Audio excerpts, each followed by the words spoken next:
Basically, what I want to do in the way of topic is talk about church history and the Mennonites very briefly, down and dirty, if you will, give you a briefest overview and a little bit about what makes the Mennonites distinctive, because Fresno Pacific University is a university that stands in the Mennonite tradition, which is a part of the larger Anabaptist tradition. And that's why I wanted to touch upon church history and kind of locate them within that larger context. So with that said, I'm pulling up my notes right here. So here we go. A brief sketch of church history in the West. So you have the life, ministry, and death and resurrection of Jesus Christ, the greater Son of David, the Messiah of Israel. After Jesus dies, he resurrects, and then he ascends, and down comes the Spirit, and that is the birth of the church, and which is typically referred to as Pentecost. The church is initially centered in Jerusalem and is very much a product of Jewish culture, but the gospel eventually begins to spread and go out into the larger Mediterranean world. And I just got a message that says that my battery is low, so hopefully I want to get through this in time.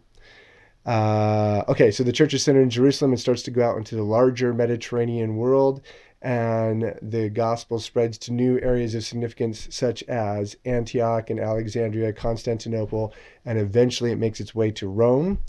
And Rome eventually becomes the new center of the church. And in the process of the church and the gospel going out from Jerusalem and making its way to Rome, the gospel is encountering new cultures. And the apostles are working out the significance of the gospel in light of these new challenges that they're facing, these new cultures, in light of new cultural norms. And it forces them to consider what essentially is the gospel, what is necessary from its original Jewish roots to understand the gospel, and what carries over from culture to culture, and what is not necessary or essential to the gospel. And they're working all of this out. So after the gospel makes its way to Rome and Rome becomes the new center of Christianity, over a period of time, what is called Christendom develops. And Christendom is basically the church and political power becoming enmeshed or wed somehow. And in many ways, this leads to compromise in faith. And there's also a lot of renewal movements that happen as a result. And so the first 1,000 years of church history are kind of characterized by this again, wedding of political power with the power of the church, temporal power with spiritual power, and a kind of compromise in faith, as well as various renewal movements. And then eventually, in the 16th century, we have a big renewal movement called the Reformation. And the Reformation is headed by such dignitaries as Martin Luther, John Calvin, and Ulrich Zwingli in different places in Europe, respectively. They initiate what's called the Magisterial Reformation. I believe this is a term that church historians use as they look back on these different reform movements, trying to kind of identify what common characteristics these different reform movements had. So Luther, it seems, started all by emphasizing the role of scripture and faith, but still allowing for a connection between the church and the state. He would rely upon the powers of princes and kings to enact his reforms. So if the king became Lutheran, then the whole nation would become Lutheran, for example. That's why this is referred to as the Magisterial Reformation.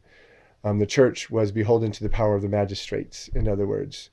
And there were some who felt that Luther did not go far enough, or who pushed, or that he needed to push for a complete separation between temporal power and spiritual power, between political power and spiritual power, between church and state.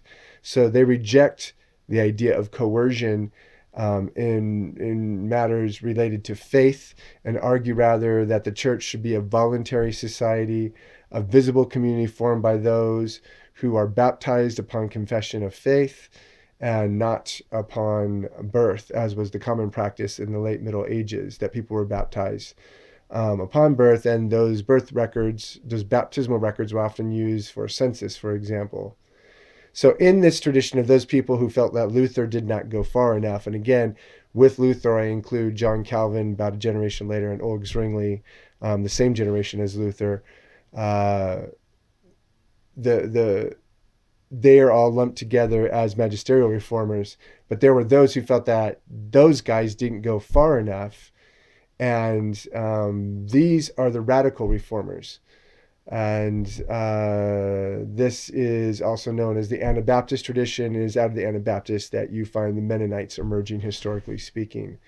And so again, what they want is a visible community of those formed by a confession of faith. Oh my goodness.